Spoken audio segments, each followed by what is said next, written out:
Time now for Great Day Books. Lori Fazio from RJ Julia Booksellers is here with some great reads. Plus, we're going to be talking about our book club pick, Tom Lake. So Melissa Cole is all caught up. She's going to talk about that with us. But we want to start with some books of the season. Thank you for being with us. Of course, thanks for having me. I love your outfit. You look very fall. Apparently, I dressed for the moment. And this morning, when I was walking out the door, Dan said, "Oh, have a great day, little pumpkin." And I'm like, all right. That's so sweet. He called you little pumpkin. Well, I don't know that he meant it as a term of endearment. Okay. All right, Merlina and the Magical Mishap. I love the title. So it's about this little witch who just constantly makes mistakes, and she's very relaxed about it. And she's like, "Okay, I'll fix it." And then she goes on, and she makes another mistake. But I love it's adorable. The pictures are beautiful in this book. I love that it's, if you make a mistake, pick yourself up and get right back and do on. it again. Right. And she's so calm through the whole thing. But I think it's just, I brought it because I just think it's such a great message. It's a non-scary Halloween book for to read with your little ones, and it's a great message. And again, the illustrations are amazing. Beautiful book. Yeah. And then I brought I Will Read to You, which is a little bit of a modern spin on Where the Wild Things Are. Oh. Yeah, which is kind of fun. So this little character, his mom is going to read to him to put him to bed. Aww. And he said, well, who's going to put the goblins to bed? Who's going to put the ghosts to bed? And so they go outside and they go on a little walk, and he's calling all the witches and the bats and then he reads them a little story so they can all go to bed. And then they go back and she reads to him. This is so cute. And It is the really illustrations cute. are amazing as well. Right. If you see them calling all of the supposedly scary things, but he's not afraid of them, and it's really so it has a little bit of a spookier vibe than Merlina does, but still not scary. And if you loved Where the Wild Things Were, as I did when I was a kid. This is what I saw this morning driving in. Oh, it was a beautiful moon. It was absolutely amazing. Yeah. Bright and early. Yeah. Fly now, witches on your brooms. March now, mummies from your tombs. Come now, goblins, ghouls, and trolls. I will read to you. I love it. It's really, really cute. Okay. Then I brought a couple of middle grades, so like grades maybe 4 through 7, depending on. One is not so scary, and that is this one here, The International House of Dereliction.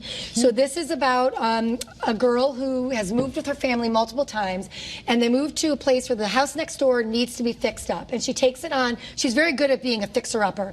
She takes it on herself to go and do what she needs to do, and she finds out that there are 3 ghosts following her in there who need her help to finish some of their unaccomplished things, but not scary. So it's like a little spooky, but not scary at all. So it's a not scary ghost story for your middle grade reader. I've read The International House of Pancakes. Oh.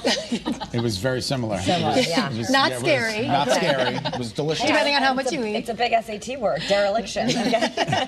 All right. And then this one, though, maybe is a little more spooky. So this is it's from the What Is the Story of series. Oh, the Headless What is the Horseman. story of the Headless Horseman? I used to be petrified. Me and too. my brother would torment me about the Headless Horseman, Ichabod Crane. But this is the story of how it came about. Washington Irving writing the book, where it came from. So this will tell. I think it was in the Lower Hudson Valley. Yeah, like Terrytown? Like Terrytown or something like that. Sleepy It Hollow? is. You can go to Sleepy Hollow in New York. So this will give a little bit, and we've got all kinds of books, but I just brought those couple. And then I figured for our young adult readers, I brought At Midnight, which is 15 fairy tales, beloved fairy like Snow White and Cinderella, Rumpelstiltskin, that are reimagined, which has been very popular over the last bunch of years. Yeah. So it's not the actual story, but you're reading it and you know that you're reading a Snow White story, but it's beautiful. It's different. Yeah, that's great. Yeah, I know. The cover of this is really cool. The cover is really spectacular. And there are many more choices for Halloween. We have great displays in the store, both stores with the young, old, even adults. We've got spooky books out there for adults.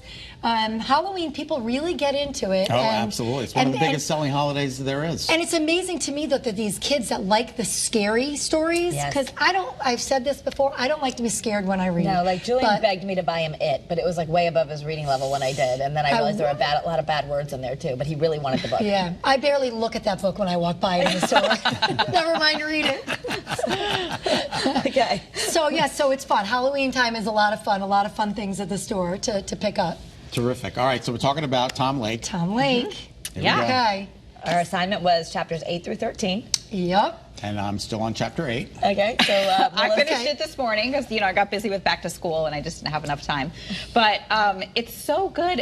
At this point in the book, you actually learn about why the cherry farm is there, who it belongs to, and how it fits into the family, and it's beautiful. I'm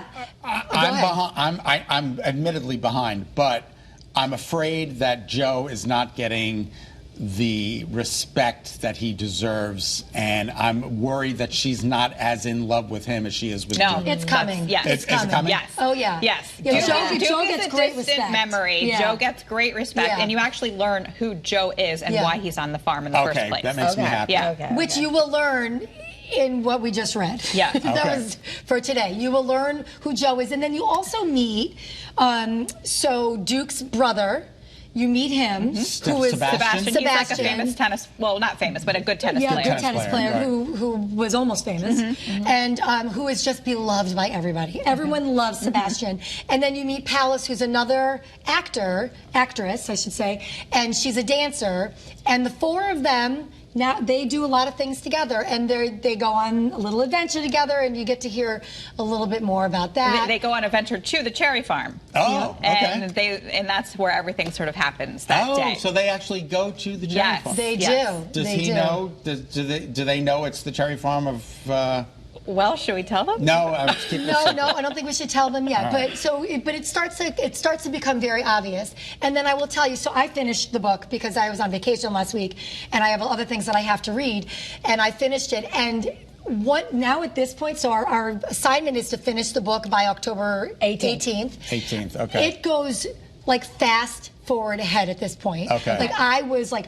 Every second I had, I was picking up the book and reading because I really needed to know. The daughters now are like chomping at the bit because they're like, oh, this is where you fell in love. And they're like, no, we didn't fall in love there. Her parents, so